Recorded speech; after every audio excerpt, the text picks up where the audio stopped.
Warning, food packaging is dangerous. 2 weeks ago, St. Mark's Youth Group built a wheelchair ramp, and they were led by 5 of our great adults plus me. This was our 5th summer wheelchair ramp build. Once again, St. Mark's went above and beyond other churches. You see, our vestry decided to donate $2,000 of our mission funding to the Ramp It Up program so that we would not only build the ramp, we would pay for all the materials involved. Now the kids and the adults tried hard to protect me from injury. But food packaging is dangerous once again. I say once again because this is not the first time I have been injured on a ramp site by food packaging. 3 years ago, I was passing out ice cream sandwiches to our teen workers. And as I held the box high and put my hand inside to pass out the treats, I got a rather nasty paper cut on the cardboard. I was the only bleeder that year. Well, 2 weeks ago, it happened again. I was injured on the job. Now, I was fine on Friday, day 1 of the project. In fact, I was a source of entertainment. The other adults had me dig a number of holes with a shovel and pickaxe. But then they had me fill some of them back in. I wish I was making that up. Well, on day 2, Saturday, the teenagers joined the adults. 14 young people, in fact. Sue Surgeon generously brought us lunch.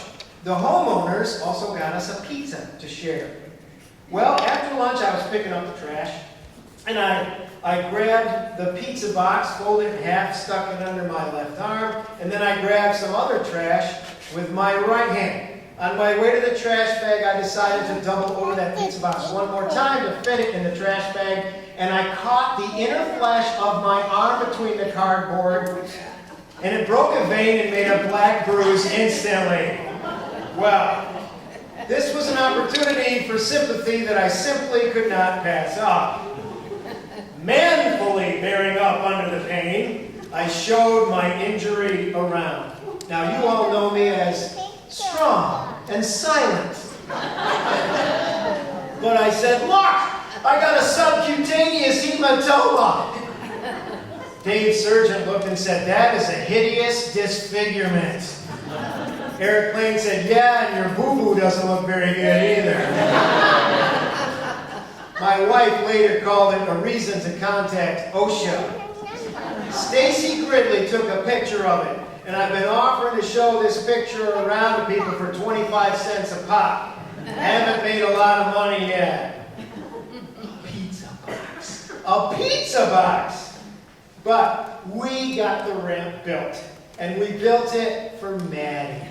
Maddie is a beautiful little 6-year-old girl. She has spina bifida and some other issues as well. She lives in a wheelchair.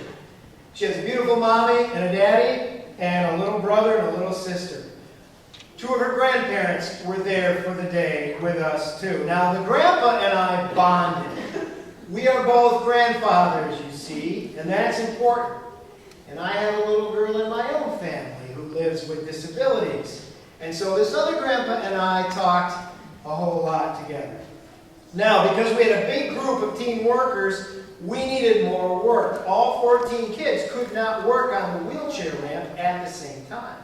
So our kids did some other things for that family besides building this wonderful ramp.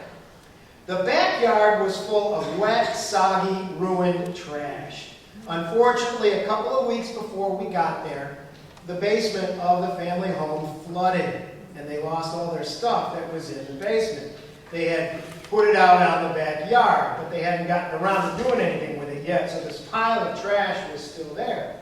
Now, the dad had a trailer, so the kids and I loaded all the trash on the trailer so the dad could take it to the dump, and by doing that, we probably saved him a whole morning of work on his own. We also shoveled gravel. There was a section of unused driveway right near the house due to a renovation that the family kind of wanted to turn into a garden area or maybe some more lawn. So the kids and I dug this gravel out, and we put load after load into a wheelbarrow, and then we took it down the long, muddy driveway, and we made a better surface for that driveway. Now eventually the sun was beating down, and it was hot work, so I made the kids take breaks to drink water. I got them out of the sun, and then I started talking to the grandpa. And I looked over, and the kids had gone right back to work, digging the gravel again.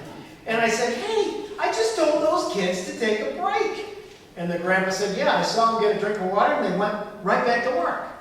And then the grandpa said, wow.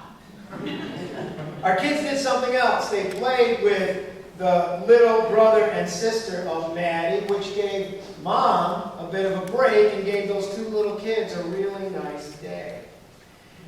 So, the youth group of St. Mark's built a wheelchair ramp, loaded trash, dug gravel, resurfaced a driveway, and provided some child care to the children. And you know what? They had fun doing it. At the end of the day, the grandfather was thanking me once again, as the whole family did, all through the day. And I said, you know, the kids really had fun today. And the grandfather said, I could really tell. I could really tell. I was so proud of the youth and the adults of St. Mark's. They put into practice the teaching of Jesus. Today, we hear Jesus say, when you give a banquet, invite the poor, the crippled, the lame, and the blind. You'll be blessed because they cannot repay you. You will be repaid at the resurrection of the righteous. Well, it seems to me that the youth group of our church put on a banquet for Maddie and for her family.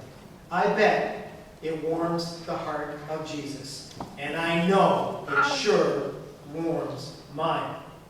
Now, I tell you all this for a couple of reasons. First, you often hear people say or complain about teenagers these days, how selfish they are, how clueless they are. Well, when you hear that, think about the teens of St. Mark's and remember to be hopeful in your heart, as I am. Second, I challenge you to live up to their example. You don't often hear that very often, adults, but you are hearing it today. Be as dedicated to service as these church kids are. They have given you a lot to live up to. I'm real proud. Oh, and one more thing. Watch out for food packaging.